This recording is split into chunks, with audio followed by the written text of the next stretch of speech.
The ultimate punishment for a crime in the United States is death. Studies show that minorities are more likely to receive a death sentence than a white person. Why these disparities exist has not been thoroughly explored.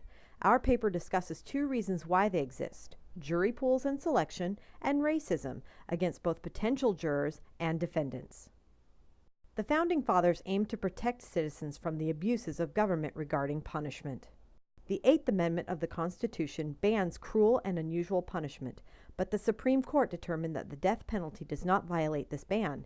The 14th Amendment, also known as the Due Process Clause, states that no state shall deprive any person of life, liberty, or property without due process of law, or deny to any person equal protection of the laws.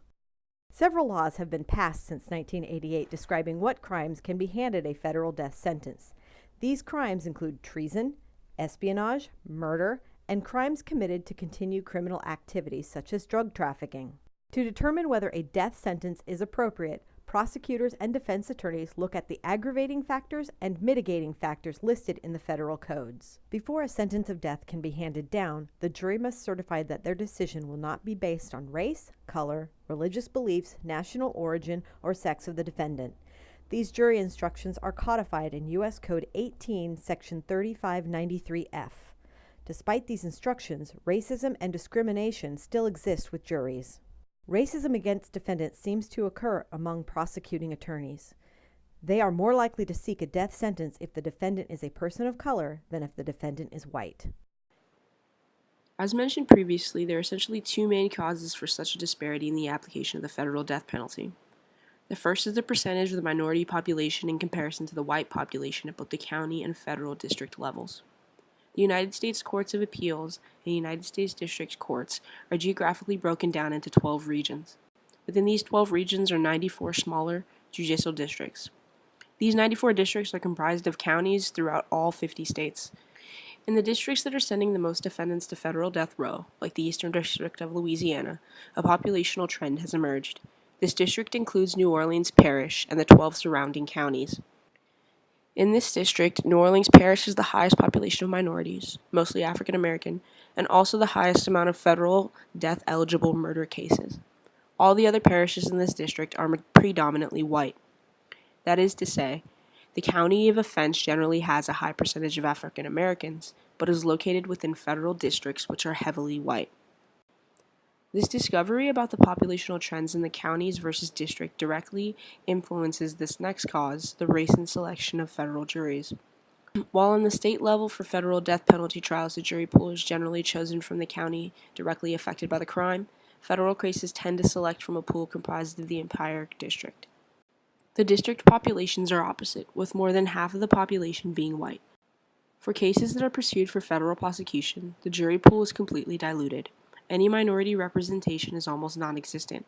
Crimes being committed in highly African American populated counties are going to federal trial with selected juries that are almost always exclusively white. Juries comprised exclusively of one race in lieu of one or maybe two people provide for juries that are not impartial and more often than not biased. Even though these districts are predominantly white, they are not exclusively white.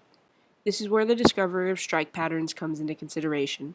In the District of Eastern Louisiana alone, the Supreme Court has called into question 3 death sentences in the last decade. One parish in particular, Jefferson Parish, a neighboring parish to New Orleans Parish, seems to be making a habit of striking potential African American jurors. As a defense, attorneys have argued these jurors are not struck solely based on the color of their skin, but mainly because they have a specific understanding as to why crimes are committed. One other factor that is taken into consideration when striking African American jurors is faith in law enforcement. African Americans are less likely to trust both law enforcement officers and the legal system itself. In the landmark case McCleskey v. Kemp, the Supreme Court acknowledged that the application of the death penalty was racially biased and yet upheld Georgia's death penalty law. The court refused to accept statistical evidence that there is racial bias in the application of the death penalty. Possible reasons for discrimination include the inherent bias of judges, the inability or refusal of defense attorneys to seek mitigating evidence for minority clients, and the exclusion of racial minorities from positions as judges, jurors, and law enforcement officials. Biases may also occur when a judge even unconsciously agrees with an attorney's allegedly racist views.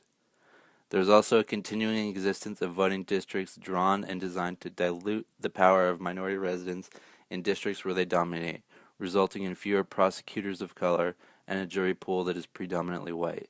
In conclusion, then, if race, rather than aggregating factors in the commission of a crime, determines the application of the death penalty, then the death penalty violates the 14th Amendment and is unconstitutional. Possible solutions to the problem could be educating the public on jury selection process and the lack of impartiality involved, limiting the geographic area for selecting potential jurors to the area where the crime actually occurred, for example, selecting from counties or states as opposed to large federal districts. The federal government can establish a task force or commission to study ways to reduce disparities within the federal justice system. Abolishing the death penalty. Questions for further study and research include: are federal districts drawn to be racially biased? And would banning the death penalty eliminate sentencing disparities? The most important thing to remember about this topic is that it calls into the question the ethicality of the federal death penalty.